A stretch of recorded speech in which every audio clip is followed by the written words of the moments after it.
Ladies and gentlemen, I salute you all in the name of the Almighty. Daniel Walusimbi is my name, the legitimate FUFA president. I would like to welcome you to our episode 6 of the Football in Captivity series. I hope you will find it so interesting, enlightening, and educative as usual. And also hope that you will continue to share this information with your networks. As promised in our previous episode, today's episode we are going to talk about the Ministry of Education and Sports and their role in the continued existence of these illegalities, where Scoreline Investments Ltd continues to hold out as FUFA, the national association. First, we should understand that the Ministry of Education and Sports is the overseer of all activities in the education and the sports sector. It is the one in charge of making administrative decisions that run the education and sports. And actually, that's why the NCS Act talked about the minister making the NCS regulations. And indeed, actually, is the one who enacted them. Chovolaba n'amateeka NCS Act yali eyogera ku minisita yalina okukola amateeka aga National Council of Sports kwenetambulira regulating national sports associations. But since that the ministry has a wide range of activities in these two sectors, so they made sure that the Minister of Education and Sports gets assistance that can help him or her handle or oversee these specific sectors. That is to say, as in they created the posts of state ministers for sports, state ministers as in state minister for primary education, state minister for secondary education, and so on. But in the case of the sports sector, they went ahead to institute a statutory body, National Council of Sports, to regulate sports or national sports associations under the supervision of the ministry.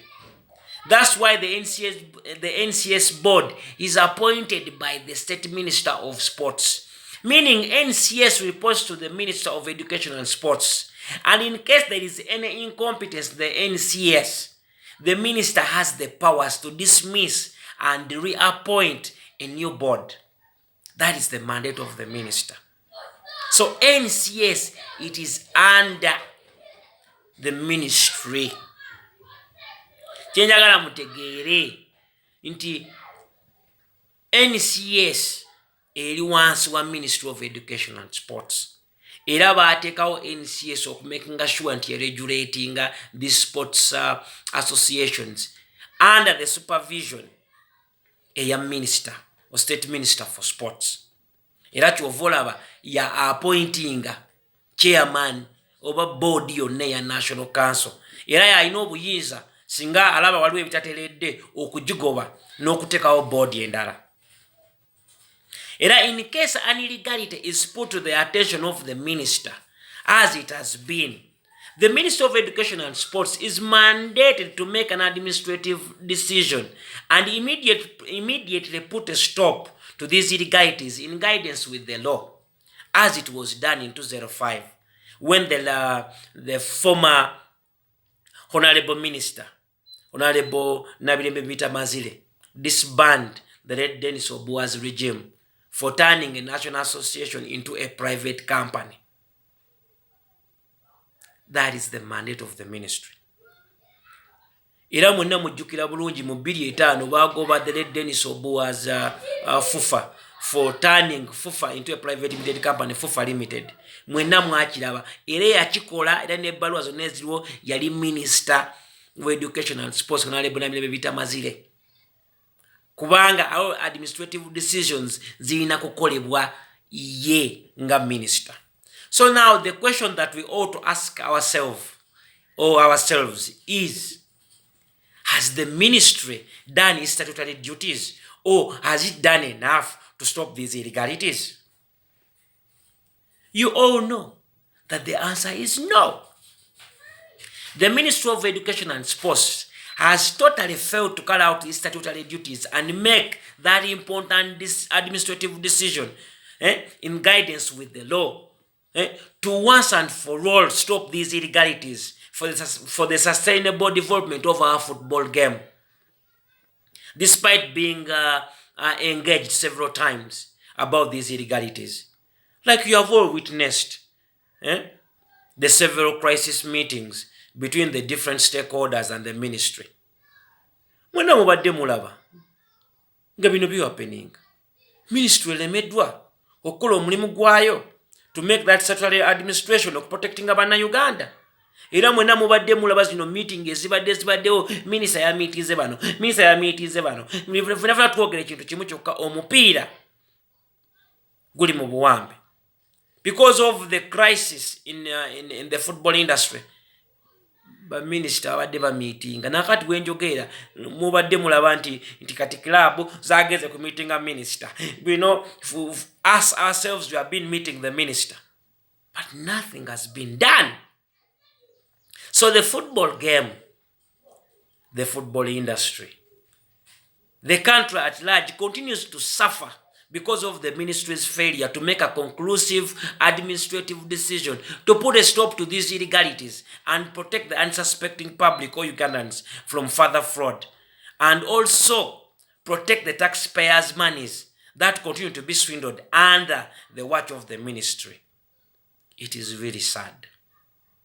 Kyenyamiza ti omupiira gwaffe, ensi yaffe yeyongera okusafalinga because ministry elemeddwa okukola omulimu gwayo to make these administrative decisions. But I can assure you that not until the ministry is willing to make the right administrative decisions and stop these illegalities, there will never be sanity in our football industry. Kino nkiddamu. Not until the ministry is willing to make the right administrative decisions and stop these illegalities, there will never be sanity in our football game. Mbabulira mazima. And like we have assured you in the previous episodes, we are determined to use everything at our disposal to save our families, as you would do the same to save yours if they were under attack. Football is our livelihood, and it's the only life that we know. But anyway, somehow we still have a glimmer of hope that the ministry will in the end do the right thing and do its statutory duty and grant football the justice it has so much craved for all these years. Only since we have at least that glimmer of hope comes, because since we have a new state minister for sports, Honorable Hamison Oboa, who we believe he's an ardent believer in the rule of law, contrary to his predecessor, Honorable Charles Bakabulindi, who actually was one of the people championing this fraud. Tuinamu esuubi tonotono kubanga twafuna minister omupya gwe tusuubira nti abirivingira nnyo mu mateeka era n'okukola ebituufu singa predecessor we Honorable Charles Bakabulindi era byakola because bamu ku baali baddala ba championinga fraud on agenda mu maaso. So this message goes directly to Honorable Hamison Oboa. We are going to give you a benefit of doubt. Since you are new in the office and you have not been part of this fraudulent scheme, so that you do the right thing and protect our beautiful game and Ugandans from further fraud, and also save taxpayers' monies that continue to be swindled through Scoreline Investments Ltd, that continues to hold out as FUFA, the National Association.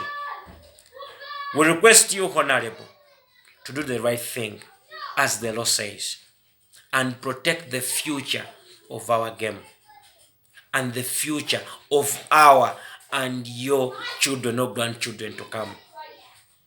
Now is the time, not tomorrow. Now is the time that we need to put a stop to these illegalities. And for the Senior Minister of Education and Sports, who doubles as the First Lady, Honorable Kataha Museveni, we have preserved her a whole episode So we are going to talk about her in our next episode, and about her role in the continued existence of these illegalities. So my beautiful people, allow me to end our episode here, and hope we shall catch up with you in our next episode on Monday as we talk about the First Lady and her role in the continued existence of these illegalities in our beautiful game. Thanks. Stay blessed. I always remain Daniel Walusimbi, your legitimate FUFA president. Thank you. Bye-bye.